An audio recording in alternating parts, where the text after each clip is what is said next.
रागलास जानू, माझ्या आणि माझ्या जानूच्या मध्ये आलीस ना, माझ्या जानूला माझ्यापासून लांब केलंस ना, तुझा आणि माझा संबंध संपला.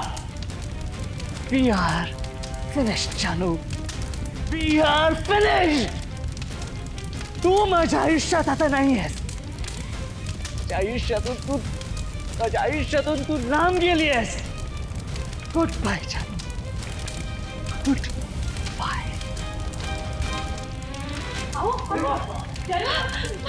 जानू काय काय अरे जानू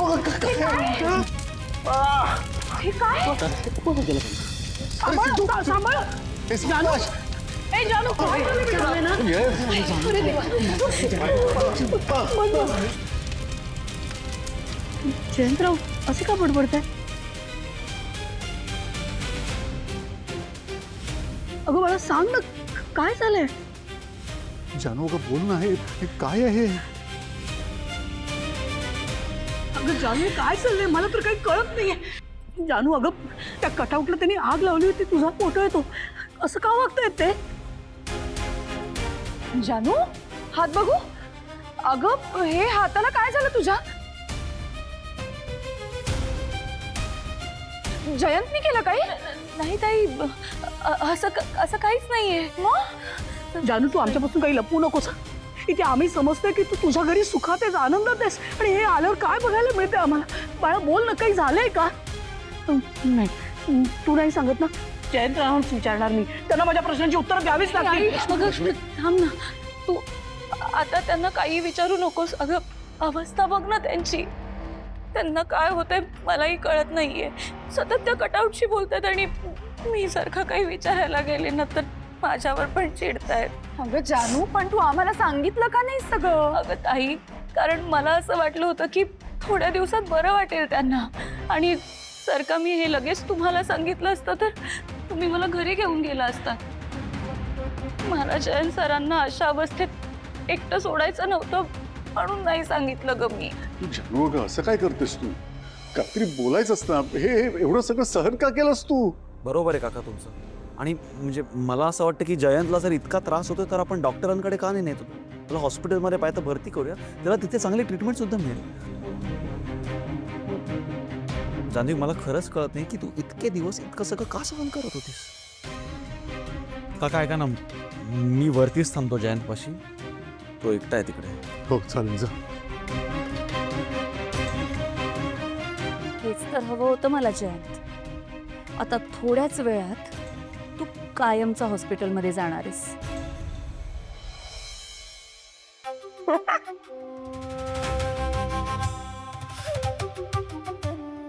कंटाळा आला मला आता सफरचंद खाऊन. आई किती वेळ झाला डाळिंब सांगितलंय मी.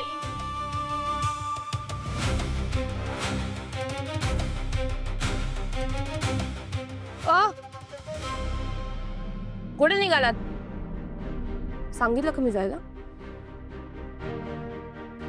पाय दुखतायत जरा, दाबून दे.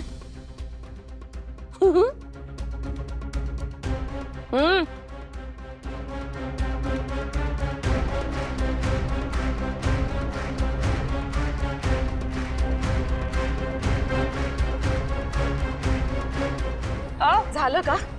नाही, मी म्हणाले का बस.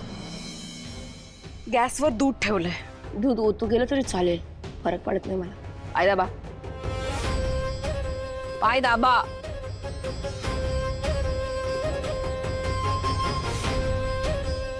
हा बरं वाटते. तुझा मुलगा आणि तुझे सून घरात असताना खूप माज दाखवतेस ना. आता बघ कसं तुझा माज उतरवते मी.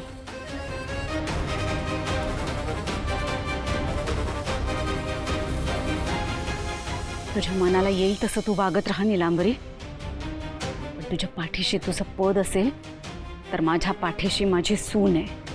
तिच्या साथीने तुझं मी काय करते ते बघच. तू आधी रडणं थांबव बघू. अगं आम्ही सगळे आहोत ना, तू काही काळजी करू नको. आपण यातून काहीतरी मार्ग काढू. जानू जानू तू शांत हो बरं आधी. आणि बघ हे लक्षात ठेव, काहीही झालं तरी तू एकटी नाहीयेस. तुझे आई वडील आहेत तुझ्या पाठीशी, नेहमी आहेत. जानू तू आधी हे रडणं थांबव बरं. बघ रडून रडून चेहरा कसा झालाय. जयंतची अजिबात काळजी करू नकोस, होईल तो बरा.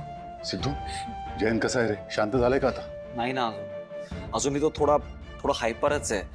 पण तुम्ही नका काळजी करू. मी डॉक्टरांना कॉल केला होता, त्यांनी काही औषधं सांगितले, त्या गोळ्या दिल्या आहेत सर. थोड्या वेळात झोप लागेल त्याला. जानू पण जयंतला हा त्रास किती दिवसांपासून होतोय? आई अगं, आमचं लग्न जेव्हा झालं ना तेव्हापासून.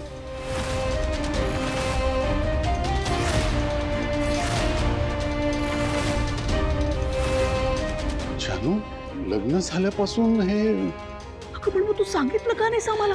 आई अगं, मी यासाठी नाही सांगितलं कारण तुम्ही सगळे माझं लग्न झालं म्हणून किती आनंदात होतात. म्हणजे तुम्हाला असं वाटत होतं की माझा संसार अगदी सुखात सुरू आहे. मग जर का मी हे सगळं तुम्हाला सांगितलं असतं तर तुम्हाला किती वाईट वाटलं असतं, म्हणून नाही सांगितलं. जानू, म्हणून तू हे सगळं सहन करत राहिलीस. अगं, आमच्यापैकी कोणाशी तरी बोलायचं होतंच ना. म्हणजे समजा हे आपल्याला आधीच कळलं असतं तर आपण जयंतला एखाद्या चांगल्या डॉक्टरांकडे नेलं असतं, ट्रीटमेंट घेतली असती. म्हणजे अगं, ही वेळच नसती आली ना आज. बाबा अहो, मी खूपदा प्रयत्न केला होता, खूपदा धीर सुद्धा एकवटला होता. पण जेव्हा जेव्हा मी तुम्हाला हे सगळं सांगायला यायचे तेव्हा तेव्हा काहीतरी घडायचं आणि सांगायचं राहून जायचं. मी काय करू मला काहीच कळत नव्हतं. अगं पण मी आणि सिद्धिराज होतो जानू, कुणाला तरी सांगितलं असतंस. ताई, मला ना काही सुचतच नव्हतं ग. एकदम असं एकटं पडल्यासारखं वाटत होतं. अगं नाही, जानू अगं काय तू एकटं कशाला वाटून घेतलंस. आम्ही होतो ना सगळे, एकदा बोलायचंच तरी. जान्हवी, आता रडायचं नाहीये आपल्याला. हं? या सगळ्यातून कसं बाहेर पडता येईल याचा विचार करायचा. सिद्धू बरोबर बोलतोय. लवकरात लवकर आपण जयंतला यातनं बाहेर काढायला हवं. काका ऐका ना, मी काय म्हणतो, माझ्या ओळखीत एक सायकॅट्रिस्ट आहे, मी पाहिजे तर त्याशी बोलून घेऊ का? चालेल.